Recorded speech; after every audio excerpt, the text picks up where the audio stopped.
Dugong alay, dugtong buhay. Sabi nga ng nakararami, kaya naman naging matagumpay ang isinagawang bloodletting activity ng Novocops sa Maringal Medical and Dental Clinic. Ang kabuuan ng balitang yan, hatid ni Patrolwoman Janet Balad. Matagumpay ang isinagawang bloodletting activity ng mga tauhan ng Nueva Vizcaya Police Provincial Office kaugnay sa pagdiriwang ng 29 Police Community Relations Month na may temang Ligtas Ka sa Bagong Pilipinas na ginanap sa Maringal Medical and Dental Clinic, Camp Major Saturnino L. Dumlao, Bayumbong, Nueva Vizcaya, nito lamang Huwebes, ika-25 ng Hulyo 2024.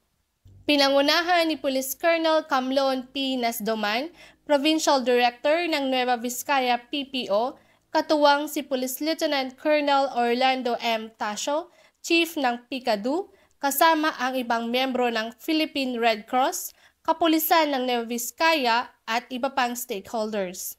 Dumaan sa iba't ibang screening ang mga donors upang masiguro ang kanilang kaligtasan at pati ang mga benepisyaryo ng malilikom na dugo. Ang nasabing aktibidad ay naglalayon na makatulong upang matiyak na ang mga stock ng dugo ay nananatiling sapat para sa mga nangangailangan.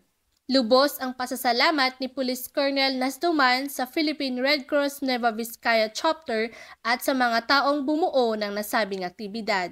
Isang patunay na ang PNP ay handang tumulong at maglingkod sa ating mga kababayan sa pamamagitan ng pag-aalay ng kanilang dugo upang mabigyan ng pag-asa at dugtungan ang buhay ng mga nangangailangan tungo sa mas maunlad na bagong Pilipinas.